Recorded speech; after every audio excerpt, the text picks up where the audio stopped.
തൃശൂർ അതിരപ്പള്ളിയിൽ ആളുകൾ നോക്കി നിൽക്കെ പുലി പശുവിനെ ആക്രമിച്ചു കൊന്നു. കാലടി പ്ലാന്റേഷനിലെ ഓയിൽ പാം എസ്റ്റേറ്റിലാണ് പട്ടാപ്പകൽ പുലി ഇറങ്ങിയത്. പ്ലാന്റേഷൻ തൊഴിലാളി KR ബിജുവിന്റെ പശുവിനെയാണ് ആക്രമിച്ചത്.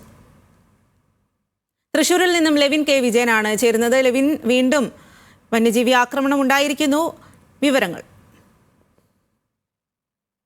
സ്വാതി, ആതിരപ്പള്ളി കാലടി പ്ലാന്റേഷൻ മേഖലകളിൽ വന്യജീവി ആക്രമണം പുതുമയുള്ള വാർത്തയല്ല എങ്കിൽ പോലും പക്ഷേ ഇത് ജനങ്ങൾ നോക്കി നിൽക്കെ, ആളുകൾ നോക്കി നിൽക്കെ പുലി എത്തുന്നു, പശുക്കിടാവിനെ ആക്രമിക്കുന്നു എന്നുള്ളതാണ് ഏറെ ഭയപ്പെടുത്തുന്നത്. തൊഴിലാളികളെ സംബന്ധിച്ചുകൊണ്ട് പുറത്തിറങ്ങാൻ പോലും രാത്രികാലങ്ങളിൽ അവർ വലിയ ബുദ്ധിമുട്ടും ഭയവും നേരിടുമ്പോൾ പട്ടാപ്പകലാണ് ഈ ആക്രമണം നടന്നത് എന്നുള്ളതാണ് എടുത്തു പറയേണ്ട കാര്യം. കാലടി പ്ലാന്റേഷനിൽ 17ാം ബ്ലോക്കിൽ ചെക്ക് പോസ്റ്റിന് സമീപം ഓയിൽ പാം എസ്റ്റേറ്റിലാണ് ഇന്ന് 6 മണിയോടുകൂടി പുലി പശുക്കുട്ടിയെ ആക്രമിക്കുന്നത്. KR ബിജു പ്ലാന്റേഷനിലെ തൊഴിലാളി കൂടിയാണ്.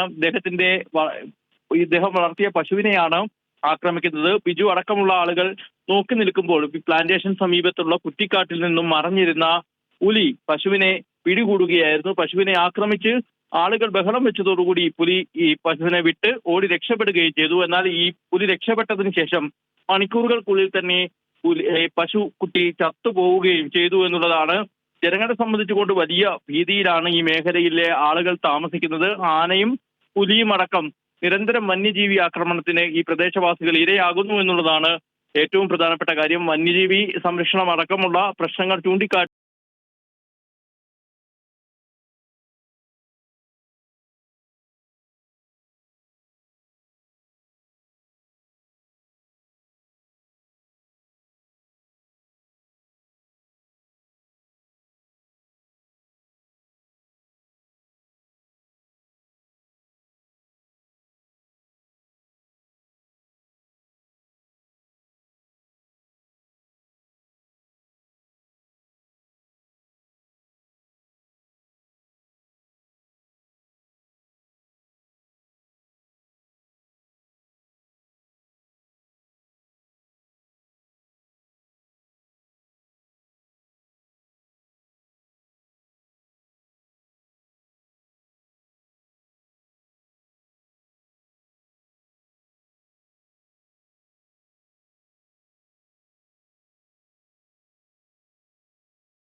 ചൂണ്ടിക്കാട്ടി നിരവധി തവണ ആളുകൾ പ്രതിഷേധവുമായി ബന്ധപ്പെട്ട് ഈ ആതിരപ്പള്ളി പഞ്ചായത്തിന്റെ നേതൃത്വത്തിൽ തന്നെ പ്രതിഷേധം നടന്നിരുന്നെങ്കിലും ഫലപ്രദമായ ഇടപെടൽ ഉണ്ടാകുന്നില്ല എന്ന് തന്നെയാണ് പരാതി.